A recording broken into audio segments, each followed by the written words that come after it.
Hey, what's up? Master Jamal here. I know it's been a minute. Like I go like I go and do my things. I have a life, and part of that life is doing business, learning, training, just existing.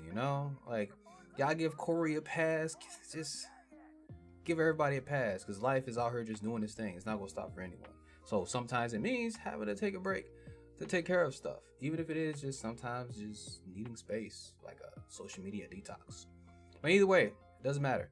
That aside, I'm back, and this video today is sponsored by me. Because one of the reasons why I was gone is, as I've mentioned before in other videos, I'm an entrepreneur.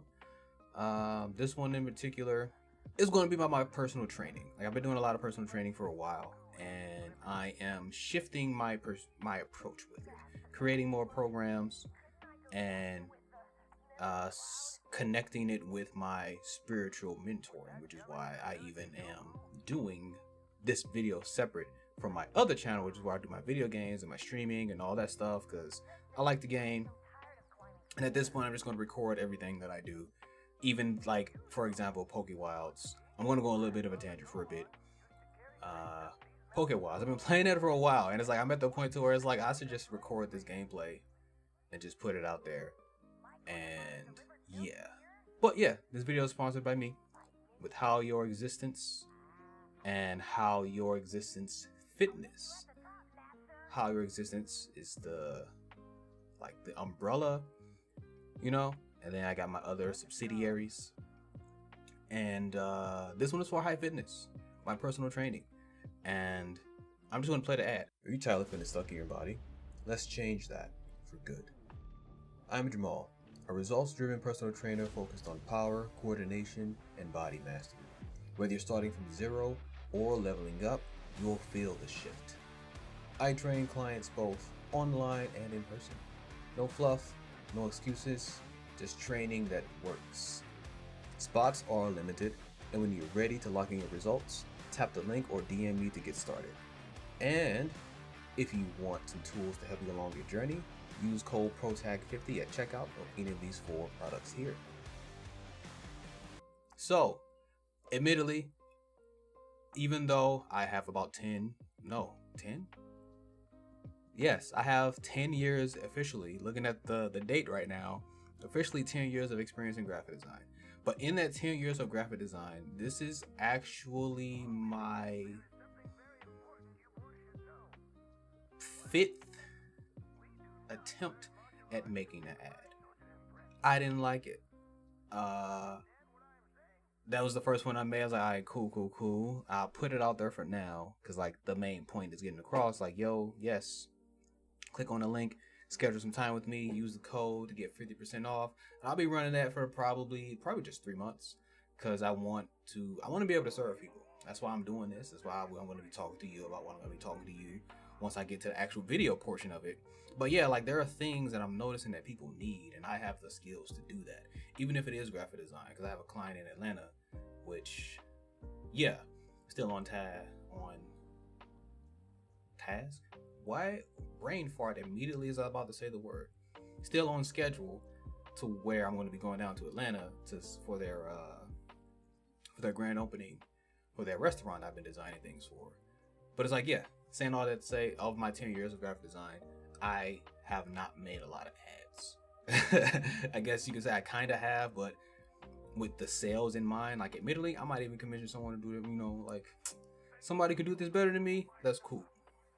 Either way, this video, as the title implies, is the spiritual awakening and what it means to have a spiritual awakening. Because admittedly, it's not the same for everyone. Everyone goes through their spiritual awakening at different points in their life, and different things can trigger it. Like, for me, it was something else. Honestly, for me, it was just my love life and relationships. That triggered it for me, because I wanted to just be the best version of myself as possible. Side note, no green screen this time. Like, I could just feel and see the light coming from the window behind me. I'm just like, man, I just this one time, maybe a couple videos I'll do without the green screen, so people just see the full without like the green screen effects messing with anything. But anyway, so the spiritual awakening, it can sound beautiful. It can even be intimidating. From what I'm noticing, it's inevitable. It is inevitable. It's going to happen. Everyone's just going to experience it at different times. And then that's why I'm even making this video. And I know, if anything, I'm just echoing this message because I know many people have said it before me. It can feel like it can feel like you're losing your mind. It can feel like you're going crazy, yo. Like, man, you're going to be questioning so much about yourself, about family, about friends, about what you do, about your hobbies. Like, do I really enjoy this? You know, like, what is this? Like, why am I doing this? Which is just what you want. You want to be able to question things, you know, like something I always make sure to do, like back when I was teaching in the high school setting, and even now when I'm just in my mentoring and personal training, I try to make sure that the people that I'm interacting with have some way, or I plant some seeds within them to have them broaden their horizons and potentially shift their perspectives. If not shift their perspectives, broaden their perspectives to see more of what's going on internally. Because the more you're able to focus on what's going on internally, that'll better help you navigate what's going on externally. And so here we are with this video on the spiritual awakening, what it means to have a spiritual awakening. So with my mentoring, I guide people through deep emotional transformation, healing with Reiki, and it's like my nose bridge, like right here was itching for some reason. Anyway, healing with Reiki and shadow work. Like, one of the videos I'm going to put out soon is going to talk about what these 7 weeks for the self-expanded program to talk about, which I had a separate video talking about that. You'll see probably linked somewhere on the screen, but I'm going to do a video for each week, starting with the first week, just to put it out there. Because regardless of if you do it with me or not, this needs to be there. Like, to be honest, a lot of the work that I've done on my journey, I've done on my own. I've just had the opportunity to be able to work with people who have more experience than me, point me in the right directions on how I need to navigate it. And when it comes to this game of life, which is what I'm going to call it in every video, even in person, because this is quite literally a video game. Like Dark Souls, tangent going on right now. Dark Souls, if anything, is one of the main video games that helped me understand this perspective that I'm about to explain. Life is literally like Dark Souls. It does not get easier, you just get better at it. In addition to that, it's like a lot of the same stuff that RPGs in general do, especially games like Mass Effect or any decision-based game where your decisions can drastically affect your path forward. Life is literally like one of those kinds of games. You only have one living life, but you can experience many different lives based on which version of yourself you align to. Now, honestly, that's a video for another time. Now that I'm thinking about it, I'm going to stop right there, get back on track to get back to the spiritual awakening stuff. If you're feeling confused, disoriented, isolated, or unsure of who you are anymore, you just may be experiencing your spiritual awakening. And again, like I said a moment ago, it's inevitable. There are so many levels to this, and there is no final destination with it. It's just a continuous step of awakening after awakening after awakening after awakening. And a good way of putting it is you just learning new stuff. Like, you're consistently in this game of life, you are consistently also in the school of life. There is no end to your evolution or learning unless you just decide to not grow, which is literally the equivalent of death, like literally and figuratively. All in all, I am here to help you get through it. So I'm going to start with point number 1. Awakenings often feels like things are breaking down and things are falling apart. Now, I can say that thankfully there are other people who are going on their spiritual journeys that talk about this. This spiritual journey is not all sunshines and rainbows and light and positivity. You can make of it what you want. Now, I say you can make of it what you want because your perspective dictates everything. Like referencing the Bible with the knowledge of good and evil. The knowledge of good and evil is your perspective. Like something bad can happen, but you can be focusing on the silver lining of that experience and wondering and questioning what you're going to gain from it. How is this going to make you a better person? For example, I experienced a car accident, and I kid you not, as soon as I was able to get the oh man, I'm actually laughing at the situation because at one point I would get frustrated every time I would bring it up because like how do you I'm just going to talk about it. So in this situation I was in, this experience of me getting into a car accident, I'm going to like adjust so I don't keep hitting the mic. But this experience, I was paying attention to everything. One thing I can say that I pride myself in is my awareness when I am driving. Even when I somehow find myself texting and driving, I am always aware of my surroundings. And it's like literally like some ultra instinct type stuff to where that time I'm testing and driving or like just scrolling on my phone while I'm driving, it's like the awareness, you know, like just being aware of what's behind me, what's in my blind spot, like who's in front of me and how close I am to them, like the sounds that are going on around me, and realizing like, okay, in this situation, I was paying attention to everything. I was not distracted, even in the slightest, no phone or anything. Because on this night, January 6th, yes, January 6th, wow, I was doing DoorDash. Because like I mentioned before, I do personal training in the day, then I did DoorDash in the evening. I was doing DoorDash. I was in the right lane. I'm gonna explain it how I always explain it. I was in the right lane, right? At a stoplight, you know, for those who are familiar with the St. Louis area, I was right by Broadway, Jefferson, and Chippewa. Right there where that Motor Mart is. And I was in that right lane, you know, at that stoplight where you're about to go from Broadway to Jefferson. And I was cool, minding my business, waiting for the light to turn green. And then this car approaches from the left lane, right? And they run a red light. And it's like I saw them approaching. I heard them approaching. Saw them approaching in like the mirror, and I heard them just drive by. And I was like, all right, cool. I don't got nothing to worry about. It's kind of wild that they ran that red light, but it is what it is. So they go on.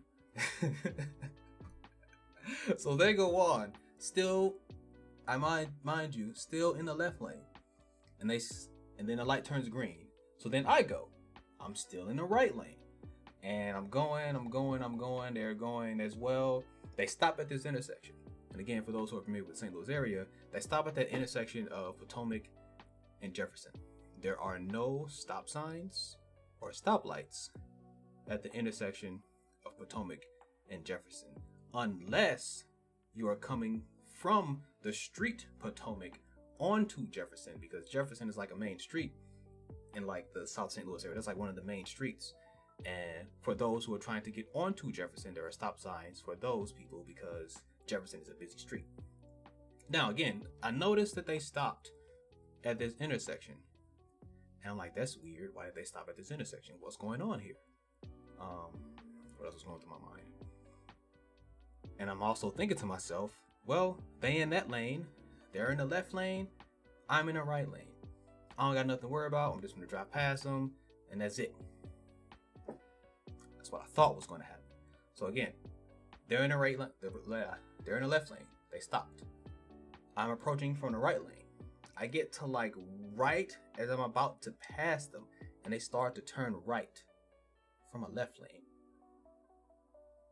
They start to turn right from a left lane. And I see this, and my body just like, every time I reflect on it, I get to the same conclusion. Like if I had just halted my brakes, we would have collided and the airbags would have went off and my car would have been totaled. But my body's instinct was to just turn right as well. And we still ended up colliding because like, wow, like what the heck were they doing? What were they doing?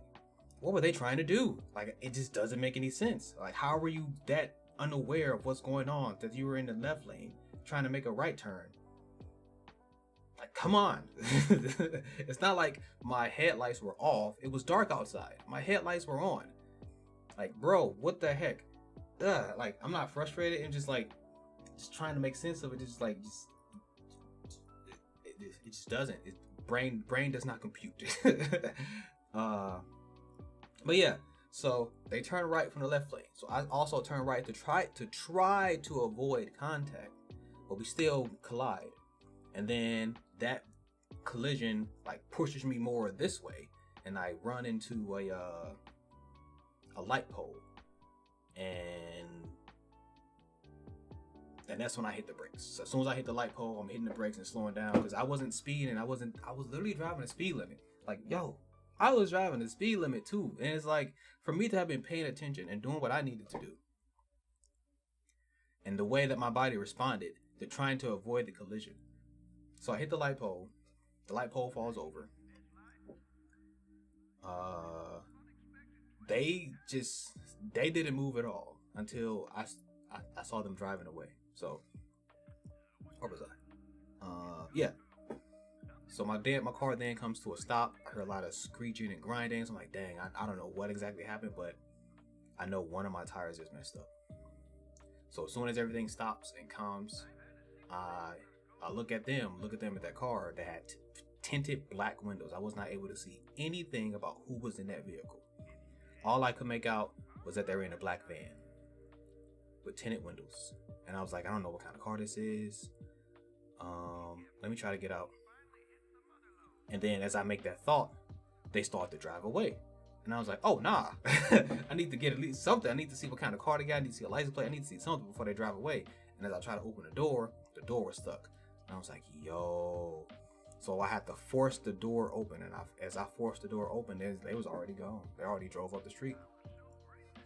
And then the first thing that came to mind, I'm just like, yo, what am I supposed to gain from this? What am I supposed to get from this? Because I did everything right. Every accident I've experienced has been because somebody else was not paying attention. I've only been in 2. The first accident I've been in, I was rear-ended, even though in that same car I was driving that had that accident in. It didn't look like I was in an accident because it was really a small one. And it's like, he admitted like, yo, I'm sorry I wasn't paying attention. Because it was one of those kind of situations from his perspective, that the light was green. But he realized almost too late that the light was green, but nobody was moving. One of those kind of situations where you're approaching the green light, but it's like nobody is moving. And even I myself, when I do that, I was like, what the heck is going on? But I make sure I stop because I'm paying attention. And yeah. I was like, what am I supposed to gain from this? Like, that was my perspective on this. Realizing that I walked away pretty much unharmed. Like, I literally walked out of the car, like, nothing, no harm on me at all. Well, admittedly, I did find a scratch. Right here. And I think it's like a scar, which is weird because the airbags didn't go off. My car was not drivable, but the airbags didn't go, and the airbags didn't go off. In addition to that, there was no broken glass, there was no broken anything, but I still had a scratch right here on the back of my right hand. And I'm like, I don't know where that came from. I didn't notice it until I took a shower the next day. And yeah, it's all about perspective. Perspective is the end all be all for everything. You and one of your best friends could be at the exact same place and the exact same thing happened, yet both of you take something different from it. That's just perspective. But yes, getting back to it, that was me explaining perspective in like a story mode from personal experiences. So when you feel like your life is falling apart, whereas like relationships are ending, friendships are ending, you notice that you're wanting to be more isolated more, or a sequence of events correspond to you being more isolated, and even like your world view, everything just starts to crumble and you start to again question everything. Like, what is this? What is going on? Why is this happening? What am I supposed to do? Why did they do that? Why did I do that?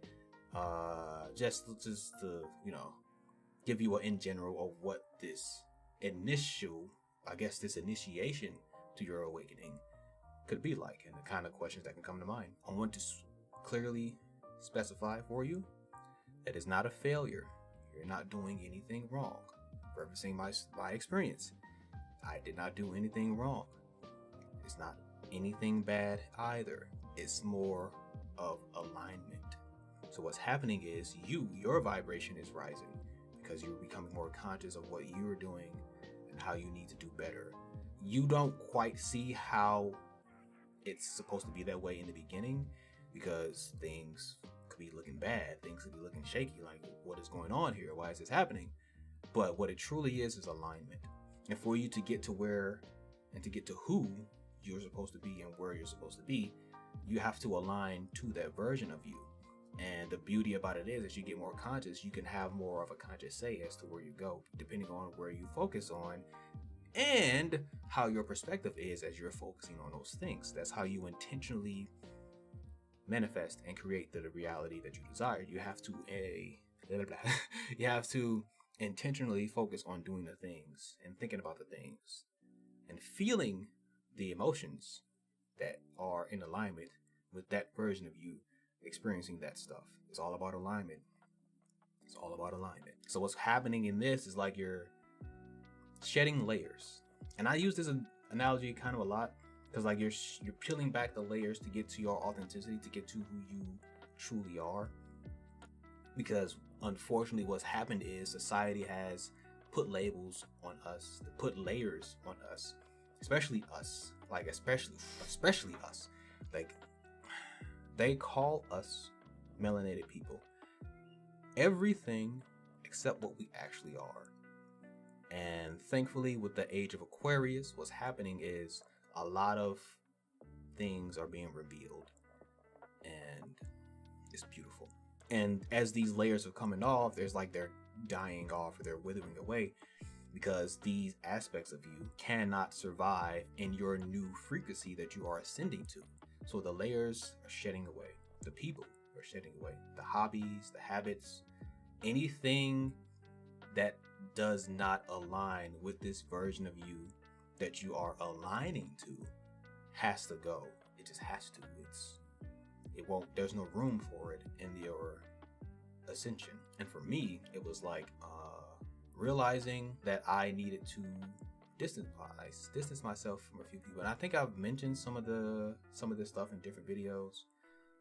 I'll just link which videos or like show screenshots of the videos that I'm referring to that has something to do with my spiritual awakening or those videos. My spiritual journey is a two-parter of my spiritual journey so far, and it's like releasing a lot of the false identities. Because believe it or not, a lot of us have a lot of identities, and I'm like reminded of it on a consistent basis that especially when it comes to content creation, I'm realizing I'm not putting my full self out there, which is why I have different channels. I have one channel where I can fully express the inner child side of me with like the video games, the anime, and then I have this channel where my higher self and my lower self can express their selves authentically with like the knowledge that we have. Because I know in a different video I'll talk about how you need your ego, where your ego is your lower self, because you need your lower self and you need your trifecta: the higher self, the lower self, and the eternal child. And it's like some of the identities I had growing up, I was like, yo, I can't keep doing this. I can't keep doing this. Like this does not serve me.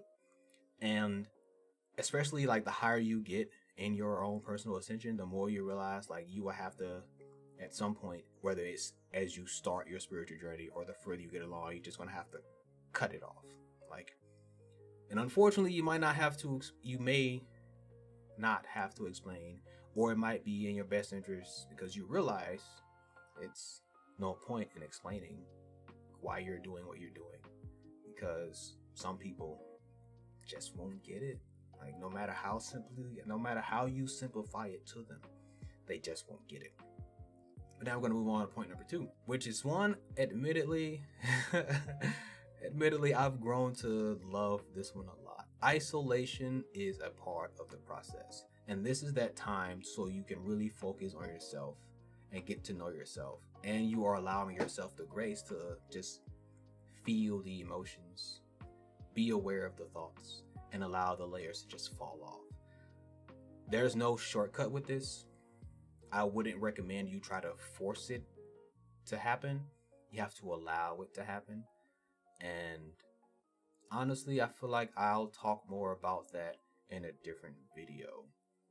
Actually, no. Take some steps back. We'll talk about it right now because it's important to allow this process to happen. Don't force it. Don't stop it. Don't think you're going crazy. And if you feel like you're going crazy, please seek community. I mean, I know isolation is the process, but there will come a time where you will want to talk to someone about this. A therapist is not going to help you. I'm going to say it again. A therapist is not going to help you with this because most therapists this is foreign. This kind of experience is foreign to most therapists. You're going to have to find you a community of spiritual people, of individuals who are also going through this or have already been through this. That is the best advice I can give. Like, I could and will plug, like, you can book some time with me. You can even find somebody out here to just have a conversation with and just talk, whether it's in person or online. You're gonna need I know it's kind of contradictory. I'm saying like, oh,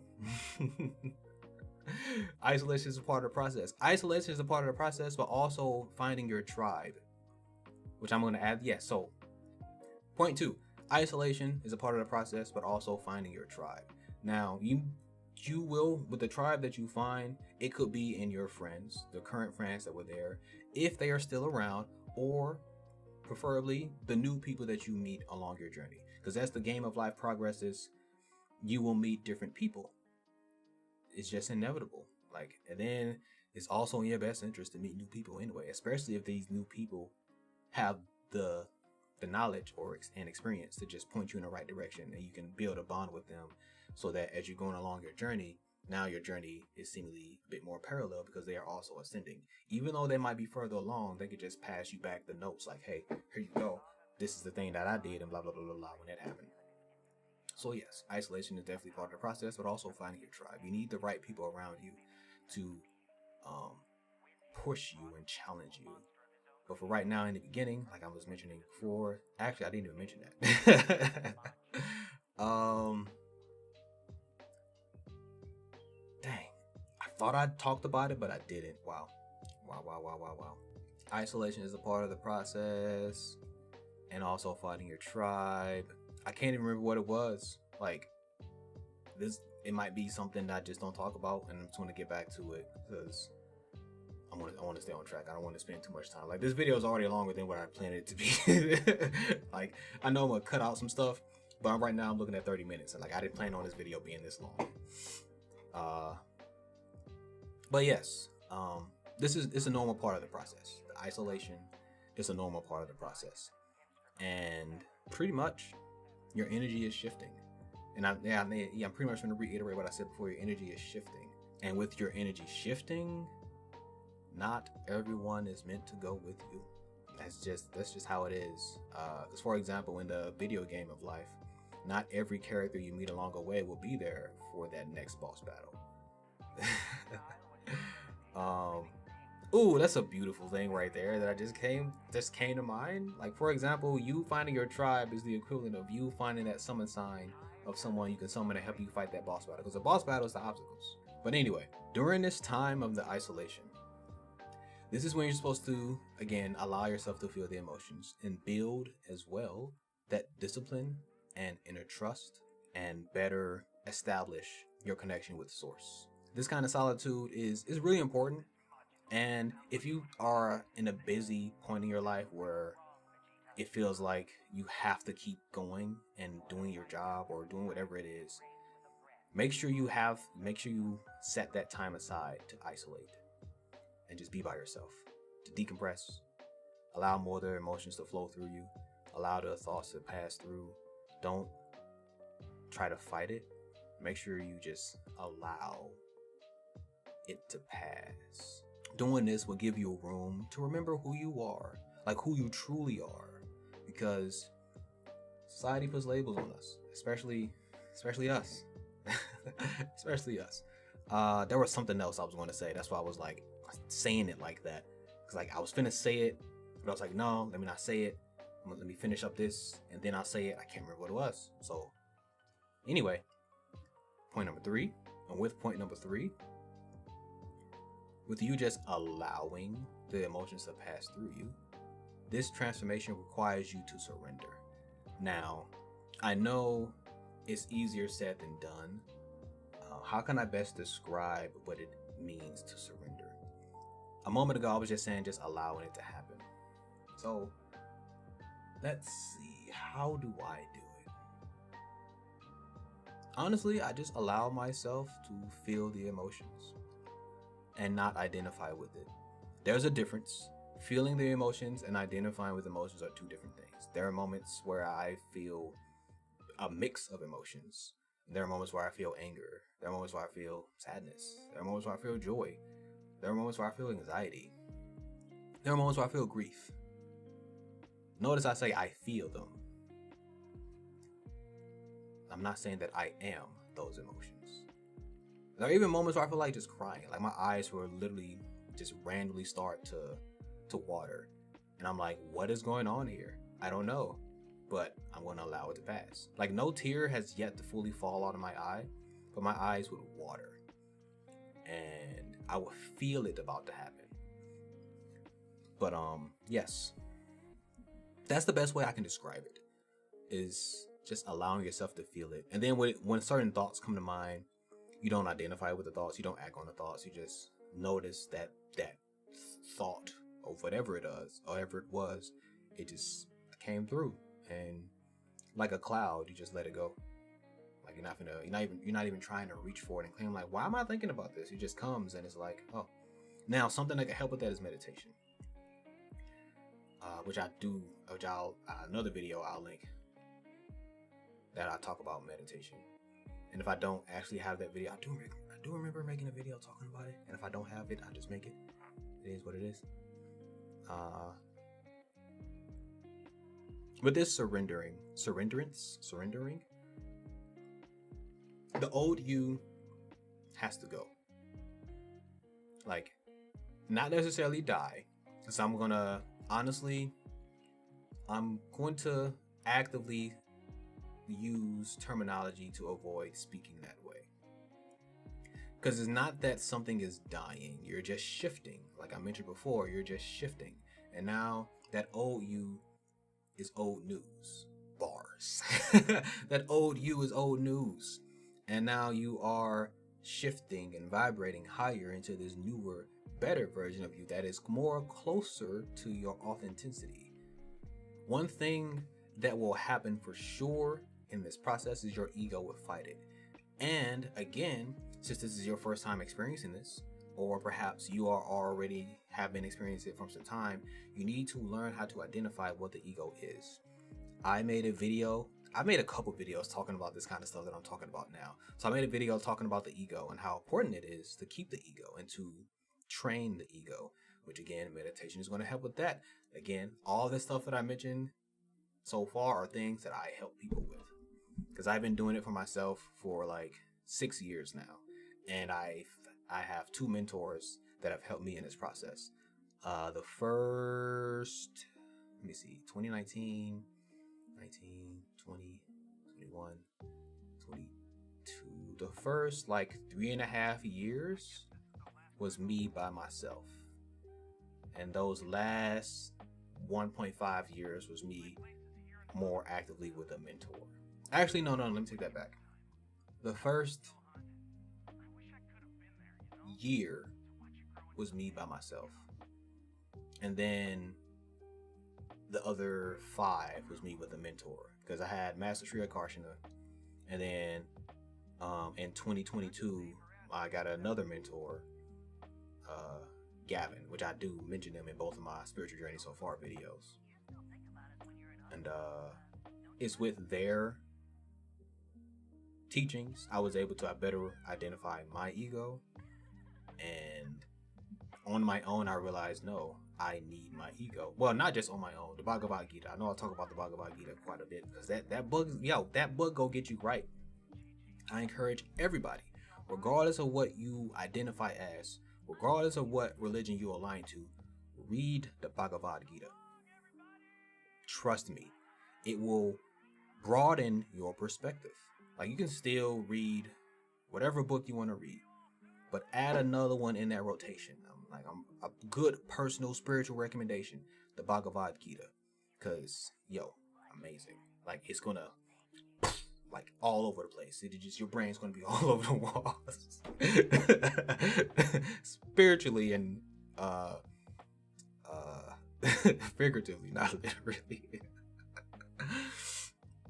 But yes, the ego will try to fight, and once you identify the ego, you can work with your ego with meditation practices and like just having that mental awareness, like, oh, hey, chill out. All right, we need you over here. We would be your present self, eternal self, inner child, and your higher self. Because right now, what's happening is your higher self is one of the things helping you. Actually, no, take a step back. Both your lower self and your higher self are actively peeling back the layers, because these are two spiritual beings, where you in the center in this vessel, you are the eternal self, you are the present you, and also the inner child, because regardless of what anyone says, everybody's a giant child.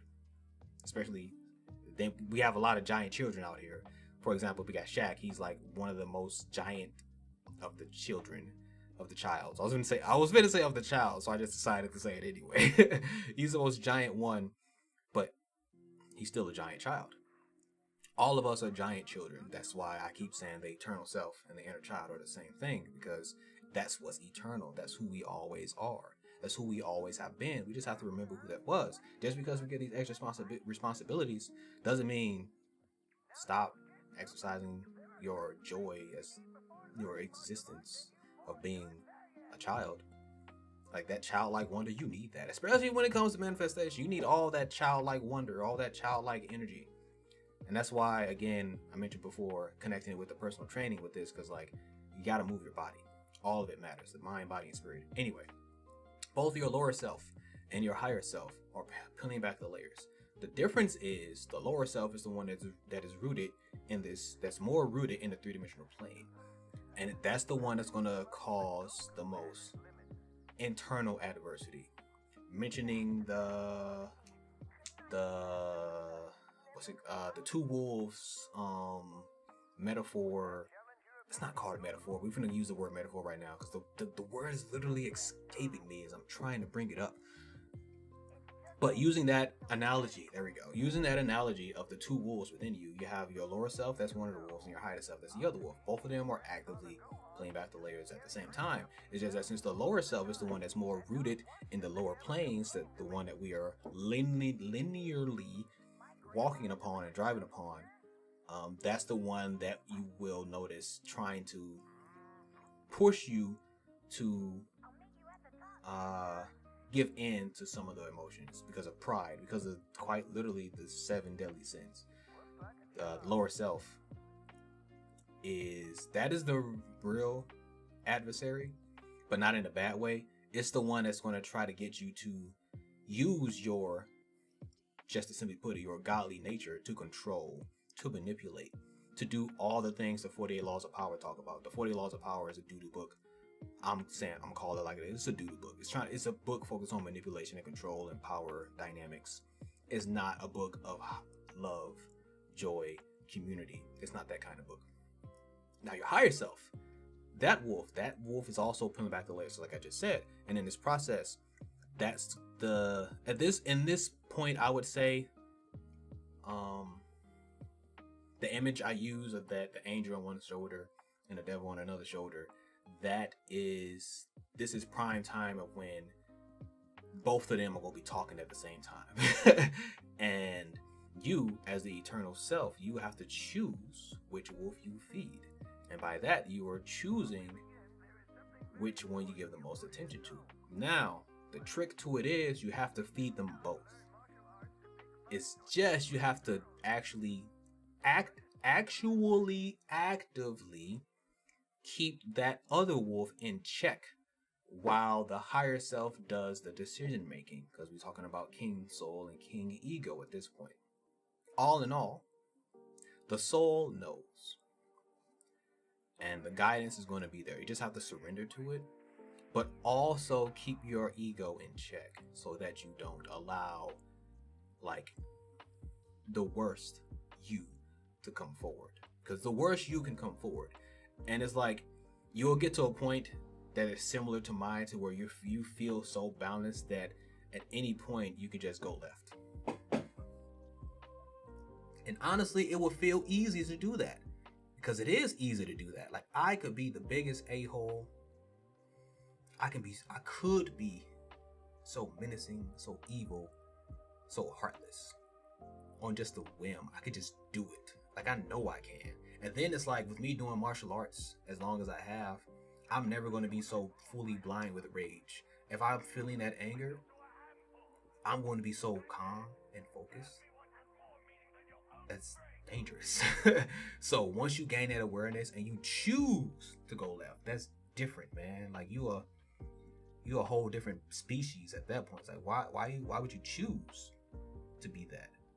But what you should do is go center, be present. I mean, you could go all the way to the right and just be all sunshine and rainbows, but that's you still neglecting yourself. Like, what about your other emotions that you are actively trying to avoid because you're trying to be positive the whole time, which is good. Like, and that's the trick to it. Let me explain that. That's the trick to it. You want to be positive, but you also want to be present and aware of everything that's going on. You want to allow yourself to feel all of your emotions. And also, just because some of those emotions you may feel are low does not mean that they're bad. We just don't want more hate. We don't want hate. Like, there's already so much hate out here. We need less hate. So the more centered and more balanced you become, the better. But again, this is you going through your spiritual journey, whether it be, again, if you're just now starting it, or if you've been doing it for some time and you still need like some extra fingers pointing you in the right direction. Sorry. And I also want to keep this again. I'm going to reiterate this because I did go off on tangent. Your soul knows. I want to say as well, it's not a punishment, even though it can feel like it, because again, perspective dictates all. It can feel like that because you're perceiving it as a punishment, but trust me, it's not. What's truly happening is you are being prepared for that version of you that you are aligning to. A sequence of events and experiences you will experience are preparing you to be that version of you. That's just part of the process. And in that process of you being prepared, some stuff is going to have to either going to have to disappear or stop happening. I'm going to say disappear because I've had things literally disappear. I've never found my white linter ring to this day. I have not found that ring, and I've only put the ring in the few places I will always put it at. I've cleaned my desk off so many times. It's like, it's not on my desk. It's not on the counter. Like I mentioned before in a different video, I know I'm bringing it up again, but every time I will wash dishes or wash my hands, I will sit it right by the sink. I will always sit it right by the sink, but it's not there. And then, anyway, things will either have to disappear or dissolve away, or like just stop happening, because this new version of you that you are ascending to, they don't have room for those things, or those people, or those hobbies, or those habits anymore, because you're being a better version of yourself. But one thing I'll make sure to do, this video is reaching 50 minutes, man. I did not plan to make this video this long, but the words just come out of me, and it's like I gotta say it, whether I remember what I was going to say or not. Because as I'm saying the stuff now, in the back of my mind, the cue is like, hey, we'll say this next, and it's like, okay, let me finish saying this first, and depending on what it is, I might not remember what it is. You know, it's like, because that happened twice in this video so far. But yeah. I'm finna wrap it up now, because I think that's all I have to say about it. Oh, that's what I was finna say. Okay, I was finna say something, and then I went on a different tangent. But here we go. We back on track. So I'm gonna link down below my videos talking about the things you can do during this time, because again, it's gonna be challenging. It's gonna feel like a lot is happening, and it will also feel like you don't have anyone to go to. Because I definitely have been asked by someone because this person was coming to me for a lot of like knowledge on this kind of stuff, and they asked me, who do I go to when I have questions about stuff? And like even though I mentioned before in the video, like all the videos I'm going to be talking about, and I have mentioned the links will be down below in the description. And then in addition to that, in one of my videos, I'll talk about that. Like, yeah, I do have different mentors I can go to, but again, in one of these other videos that are down in the description below, I also talk about that their availability isn't as flexible as I need it to. And the beauty about being literally a Reiki master and being someone who has been actively doing this work, this shadow work and this inner work for as long as I have, you get to a point to where you don't necessarily need some external person or source to go to, because it's already inside you. It's already within me. And that's something I knew back then, even before now. It was like, now that I'm more aware of it, it's like, I know what I got to do. I just literally ask a question, like with inner monologue, and I get the answer. And one thing that has been really consistent in this process is my intuition. My intuition has not missed a beat. Even when I reflect on past experiences that I had with my intuition, it was right. It was warning me about something or telling me about something. And now I'm at this point where I'm like actively listening to my intuition. It's like, yo, it would be in my best interest to stop doing this or to leave this or to no longer do this or to start doing this, you know? But yes, some of the things that can help in this journey, because in the beginning, until you find your people, it will feel lonely. And that's why, let me make sure I explain that. Because I did mention to them that, yeah, sometimes it can feel lonely. Because, like as humans, as spiritual beings having a human experience, we thrive on community. We thrive on like interacting with people. We just thrive with being around people. It helps so much with the journey. But again, there will be times where you will be isolated. And some things you can do is like breath work, meditation, journaling,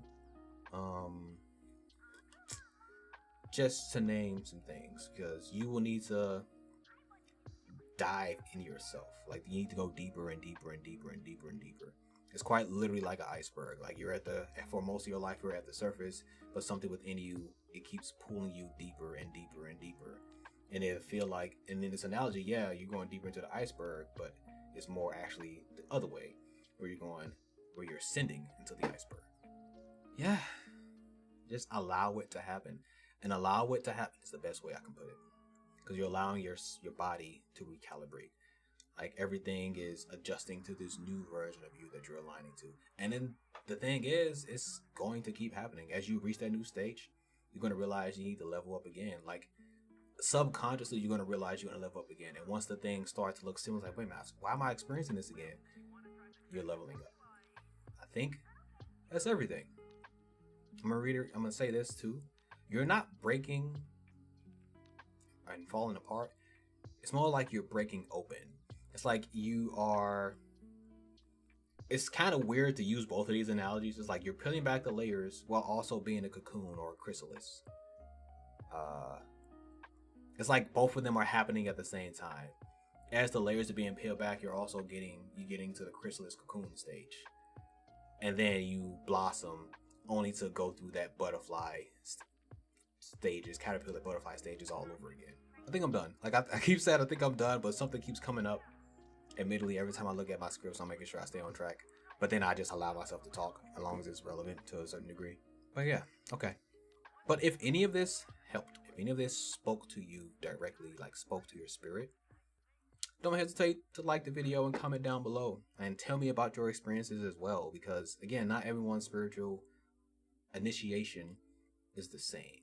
And in all of our experiences, there's a different catalyst that will trigger it. And as well, if you're ready for personal guidance, I am offering my mentoring, my time, for those who are really serious about it, because it is really good to have somebody you can go to. Like all of the stuff is linked down below for my personal training and my mentoring. Everything you would need for mind, body, and spiritual, mental, physical, and spiritual development. That's what I do. All that will be down below. And also, I'm also on Instagram, so you can easily just DM me on there and just, hey, yeah, we'll talk. Let's see how this goes. Let's see what I can help you with, and if I can point you in the right direction, because maybe I'm not the right fit for you, and that's something else I have to also realize, because there are a lot of people out here doing this service, because it's needed. It's so needed. I'm gonna stop talking now. Peace, love, and prosperity to you guys, and I'll see you next time.